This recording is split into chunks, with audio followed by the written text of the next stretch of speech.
Praise the lord. హల్లెలూయా. ప్రభునందు ప్రియ దేవుని జనాంగమా, మన ప్రభువును రక్షకుడైన యేసయ్య పరిశుద్ధ నామంలో మీకు శుభములు తెలియచేయుచున్నాను. ప్రతి ఉదయం దేవుని తన ఆధ్యాత్మిక కార్యక్రమానికి మిమ్మలను ప్రేమతో ఆహ్వానిస్తూ ఉన్నాను. నేటి వాక్య ధ్యానముగా సామెతల గ్రంథము 11వ అధ్యాయము మొదటి వచనాన్ని చదువుకుని ధ్యానం చేసుకుందాం. దొంగ త్రాసు యెహోవాకు హేయము, సరి అయిన గుండు ఆయనకిష్టము. ఆమేన్. ప్రభునందు ప్రియ దేవుని పిల్లలారా, చదవబడిన లేఖనము నిమిత్తమై ప్రార్థన చేద్దాం. సకల ఆశీర్వాదములకు కారణభూతుడైన తండ్రి, మా మంచి దేవ, గొప్ప దేవ, మీ ఘనమైన ఉన్నతమైన మనకి స్తోత్రాలయ. ఏ మంచి లేని మా బ్రతుకులలో మరొక నూతన దినాన్ని దయచేసినందుకే స్తోత్రాలు తండ్రి. ఈరోజు మేము చదువుకున్న ఈ లేఖన భాగాన్ని మా కొరకు దీవించండి. ఈ లేఖన భాగంలో నుండి కొన్ని ఆత్మీయ పాఠాలు మీరు మాకు బోధించి నేర్పించమని యేసయ్య పరిశుద్ధ నామమున అడుగుచున్నాము తండ్రి. ఆమేన్. ప్రభునందు ప్రియ దేవుని పిల్లారా, నిన్నటి వరకు మనం సామెతల గ్రంథం 10వ అధ్యాయాన్ని ధ్యానం చేశాం.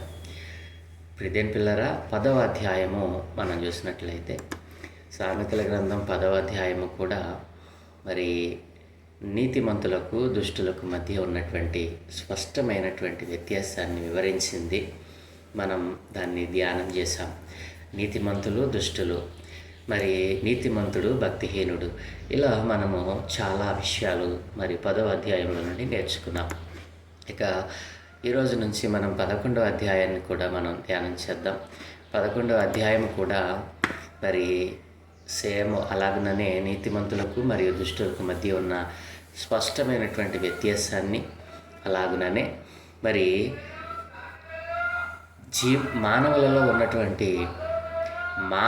ఉన్నటువంటి నిజాయితీ, నమ్రత, దయ, విశ్వసనీయత మరియు దాతృత్వం వంటి నీతియుక్తమైన జీవితపు దీవెనలను ఈ 11వ అధ్యాయంలో మరి దేవుడు పొందుపరిచాడు. ఏమంటారు? నిజాయితీ, నమ్రత, దయ, విశ్వసనీయత మరియు దాతృత్వము అంటే నీతియుక్తమైనటువంటి జీవితపు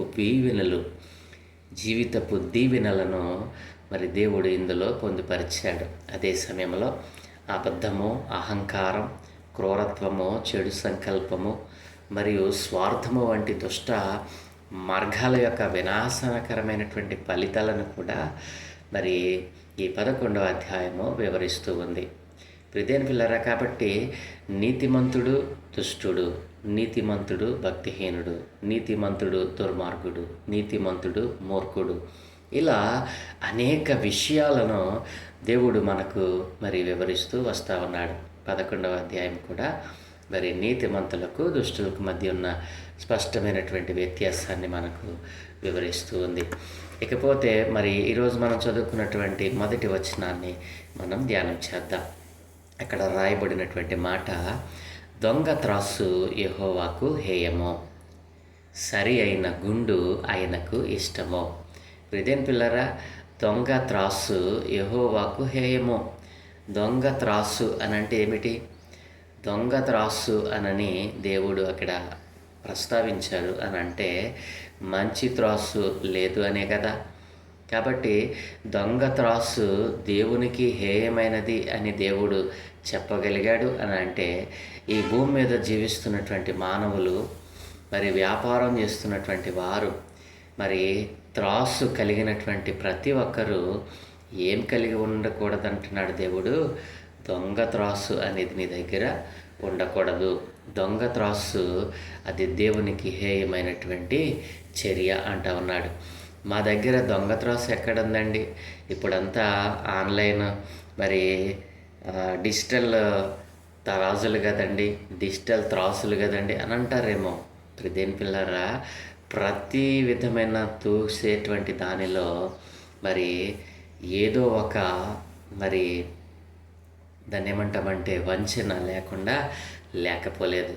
ఇప్పుడు ఏ పనిముట్టు మన దగ్గరికి వచ్చినా దాన్ని ఎలా మిస్యూజ్ చేసి ఎదుటివారిని వంచాలి, ఎదుటివారిని మోసం చేయాలి, ఎదుటివారికి మరి నష్టం కలిగించాలనేటువంటి తలంపులే తప్ప ఈ రోజున దేవునికి ఇష్టమైనటువంటి త్రాసును కలిగి మరి దేవునికి ఇష్టమైనటువంటి మరి క్రియలు కలిగిన వారు మరి కనిపించకపోవడాన్ని బట్టే దేవుడు అన్నాడు కదా, దొంగ త్రాసు నాకు హేయము అంటూ ఉన్నాడు. ఇదేం పిల్లరా, ఈ రోజున మరి సరి అయిన గుండు ఆయనకిష్టము అంటూ ఉన్నాడు. దొంగ త్రాసేమో ఆయనకు హేయమో, సరి అయిన గుండు ఆయనకిష్టమో. సరి అయిన గుండు అంటే ఏమిటి? ప్రతిని పిల్ల తూనిక రాళ్ళు మరి చాలా మనం చూస్తూ ఉంటాం. తరాజులో వేసేటువంటి మరి రాళ్ళు, గుండు అనగా మరి ఆ బరువును తూచేటువంటి ఆ యొక్క రాళ్ళు అని అర్థం. మరి సరి అయిన ఆ గుండు దేవునికి ఇష్టమైనది. సరైన గుండు కలిగి ఉండకుండా, మరి మంచి త్రాసు కలిగి ఉండకుండా, మరి ఈ లోకంలో ఉన్నటువంటి దేవుని పిల్లలైన వారిని మోసం చేస్తూ, వంచిస్తూ, మరి అబద్ధములాడుతూ, మరి ఎదుటివారికి నష్టం చేకూరుస్తూ చాలామంది ఈ రోజున గొప్పవారు, ధనవంతులు అవటం మనం చూస్తూ ఉన్నాం. అందుకే ఈ ఉదయకాలం ముందు దేవుడు ఎందుకు ఈ విషయాన్ని మనకు తెలియచేస్తూ ఉన్నాడు? దొంగ త్రాసు అనగా దేవునికి విరుద్ధమైనటువంటి ఆలోచన, దేవునికి విరుద్ధమైనటువంటి క్రియ, దేవుని మరి న్యాయ విధులకు, న్యాయ సూత్రాలకు, దేవుని ఆజ్ఞలకు విరోధమైనటువంటి తలంపు. ప్రదేన్ పిల్లరా, ఈ రోజున దొంగ త్రాసు లాంటి మరి ఆలోచన, ఆ విధానము ఒకవేళ మనలో ఉందేమో సరి చేసుకోవాలి. మరి ఈ త్రాసుని గురించి, తరాజుని గురించి మరి చాలా మరి విషయాలు దేవుడు మరి ఆయన గ్రంథంలో రాయించి ఉంచాడు. ప్రతిని పిల్లరా, మనం లేఖనాలను చూస్తే లేవీకాండము 19వ అధ్యాయము 35-36 వచనాల్లో ప్రతిని పిల్లరా దేవుడు అంటాడు కదా, తీర్పు తీర్చినప్పుడు కొలతలో కానీ, తూనికలో కానీ, పరిమాణంలో కానీ మీరు అన్యాయము చేయకూడదు అంటాడు. తీర్పు తీర్చేటప్పుడట కొలతలో కానీ, తూనికలో కానీ, పరిమాణంలో కానీ మీరు అన్యాయము చేయకూడదు. దేవుని ఆజ్ఞ ఎంత స్పష్టంగా ఉందో చూసారా? కొలిచేటువంటి కొలతలో కానీ, తూచేటువంటి తూనికలో కానీ, అనగా త్రాసులో కానీ, పరిమాణంలో ఎంత పరిమాణంలో మనం ఎదుటివానికి ఇవ్వాలో ఆ పరిమాణంలో కానీ మీరు అన్యాయము చేయకూడదు. దేవుని న్యాయమైనటువంటి తీర్పు ఎలా ఉంటుందో తెలుసా? నీవు జాగ్రత్తగా కొలవాలి, జాగ్రత్తగా తుయ్యాలి, జాగ్రత్తగా పరిమాణమును వారికి ఇవ్వాలి. ఈ విషయాలలో నీవు ఎక్కడైనా అన్యాయం చేసావా, దేవునికి హేయమైనది, హేయమైనది.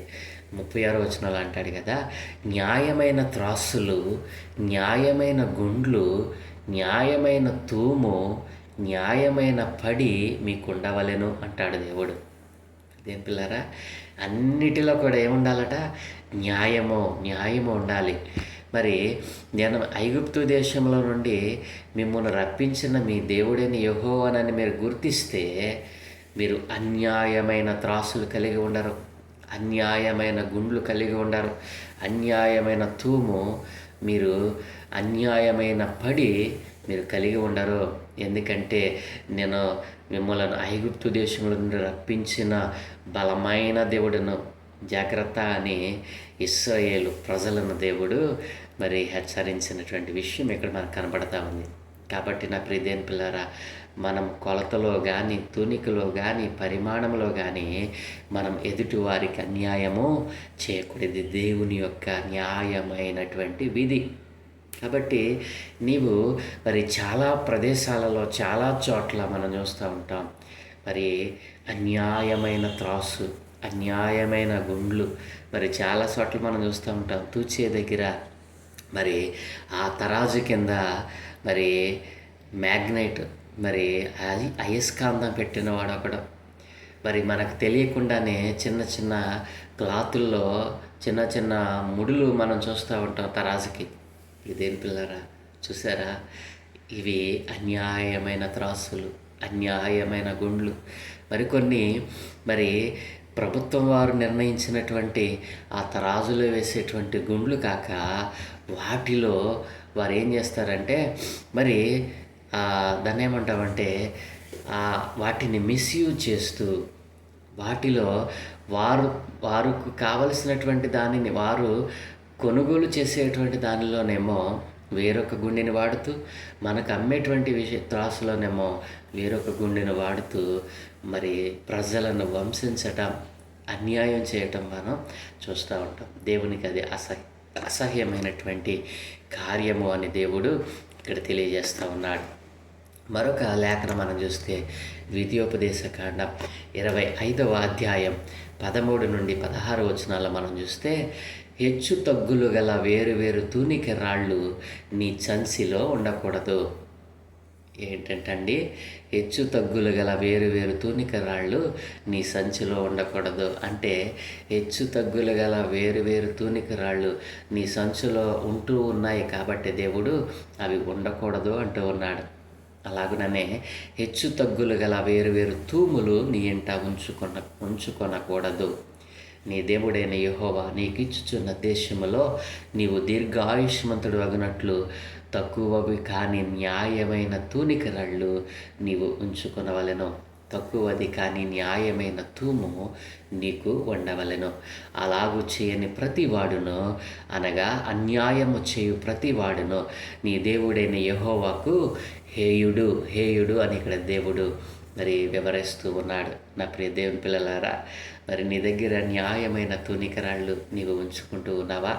మరి తక్కువ కానీ న్యాయమైన తూనికరాళ్ళు నీవు ఉంచుకోవాలి. తక్కువది కానీ న్యాయమైన తూము నీ దగ్గర ఉండాలి. నీ దగ్గర హెచ్చు తగ్గులు గల వేరు వేరు తూములు నీ దగ్గర ఉంటూ ఉన్నాయా? హెచ్చు తగ్గులు గల వేరు వేరు తూనికరాళ్ళు నీ సంచిలో ఉంటా ఉన్నాయా? ఎంతమందిని ఇప్పటి వరకు నీవు వంచావు? దేవుడు హెచ్చరిస్తూ ఉన్నాడు. మరొక లేఖనం మనం చూసినట్లయితే ఆమోసు గ్రంథకర్త అంటాడు కదా, ఆమోసు గ్రంథము 8వ అధ్యాయం 5వ వచనంలో, తూము చిన్నదిగాను రూపాయి ఎక్కువదిగాను చేసి దొంగ త్రాసు చేసి మనము ధాన్యమును అమ్మునట్లు అమావాస్య ఎప్పుడైపోవునో, మనము గోధుమలను అమ్మకము చేయనట్లు విశ్రాంతి దినము ఎప్పుడు గతించిపోవునో అని చెప్పుకుని వారులారా అంటున్నాడు దేవుడు. ప్రియదేని పిల్లలు చూసారా, ఇక్కడ చిన్న చిన్న తూములు రూపాయి ఎక్కువదిగా చేసి, చిన్న తూము మరి రూపాయి ఎక్కువదిగా చేసి దొంగ త్రాసు చేసి మనము ధాన్యము అమ్మునట్లు అమావాస్య ఎప్పుడు గతించిపోవునో, మనము గోధుమలను అమ్మకం చేయనట్లు విశ్రాంతి దినము ఎప్పుడు గతించిపోవునో అని చెప్పుకుంటూ ఉన్నారంట ప్రజలు. అట్లాంటి వారిని దేవుడు గద్దించాడు. ప్రియదేని పిల్లలు చూసారా, ఎలాంటి మనుష్యుల మధ్య మనం జీవిస్తూ ఉన్నామో. మరి అమ్మకం చేసేవారు, కొనుగోలు చేసేవారు మరి న్యాయమైన తూళ్ళు కలిగి ఉండాలని, న్యాయమైన తూము, న్యాయమైన త్రాసు కలిగి ఉండాలని దేవుడు ఎన్ని లేఖనాలు మరి వారి కోసం సిద్ధపరిచి ఉంచాడు. అలాగనే మరి మేకా భక్తుడు అంటూ ఉన్నాడు కదా, మేకా గ్రంథము 6వ అధ్యాయం 11వ వచనంలో, తప్పు త్రాసును తప్పు రాళ్ళు గల సంచియు ఉంచుకొని నేను పవిత్రుడను అగుదునా అని భక్తుడు ఇక్కడ ప్రశ్న వేసుకుంటా ఉన్నాడు.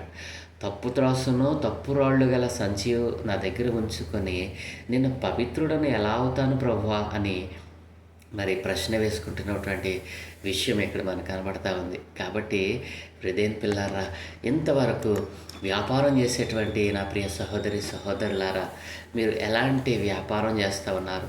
దేవునికి ఆమోదయోగ్యమైనటువంటి జ్ఞానయుక్తమైన ఉపదేశానుసారమైనటువంటి వ్యాపారం మనం చేస్తూ ఉన్నామా?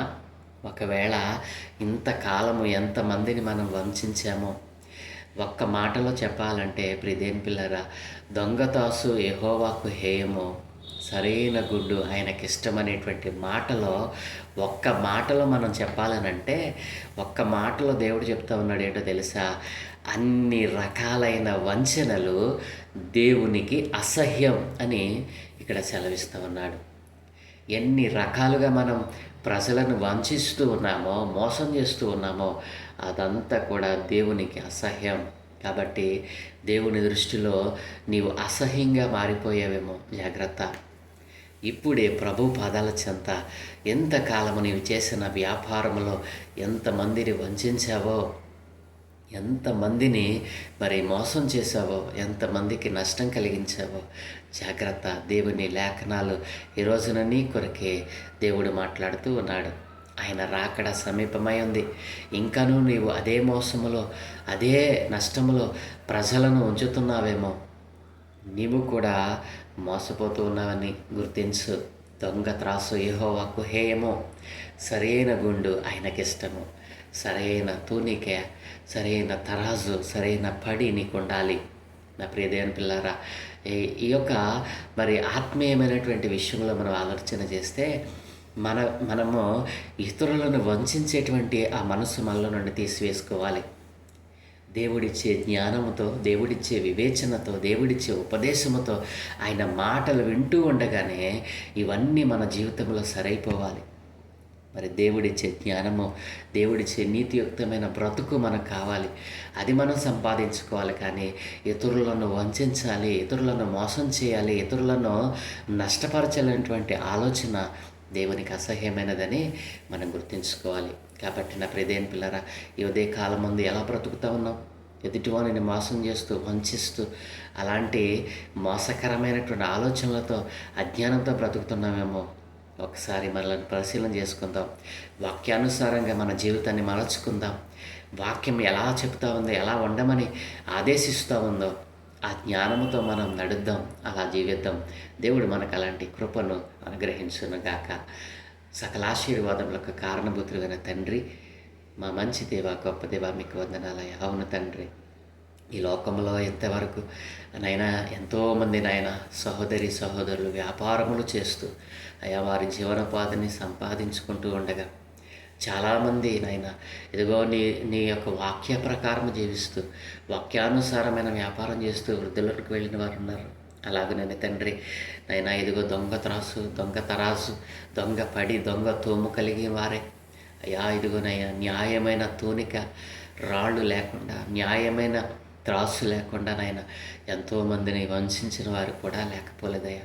ఈ రోజున ఇద్దరిని మీరు హెచ్చరిస్తూ మీరు మాట్లాడిన ప్రతి మాటను బట్టి మీకు వందనాలు. ఎవరైతే ఇంతవరకు ఎంతమందినైతే వంచారో, ఎంతమందినైతే మోసం చేశారో, ఎంతమందినైతే నష్టపరిచారో దేవా, అలాంటి వంచన, అలాంటి మోసపూరితమైన జీవితాన్ని మార్చుకొని నీ వాక్యానుసారమైన జీవితం కలిగి ఉండాలని ఆశపడుతూ ఉన్న ప్రతి ఒక్కరిని మీ పాదాలు చెందకు తెస్తూ ఉన్నారు. అలాంటి మనసు నాయన ఈ రోజున అందరికీ దయచేసి, ఎవ్వరూ నాయన అసహ్యమైన కార్యాలు కలిగి ఉండకుండా నీ జ్ఞానయుక్తమైన బ్రతుకును బ్రతుకుతూ నీవిచ్చే జ్ఞానముతో, ఉపదేశముతో, నీ వాక్య ప్రకారం జీవించే భాగ్యం అందరికీ అనుగ్రహించమని ఈరోజు మేము చేయ పనులన్నింటినీ మీకు అనుదృష్టి ఉంచి మీ దూతలకు ఆప్తలను గ్రహించి మీరే మహిమ పొందుకోమని యేసయ్య పరిశుద్ధ నామమున ప్రార్థించి వేడుకుంటూ ఉన్నాము తండ్రి. ఆమేన్, ఆమేన్, ఆమేన్.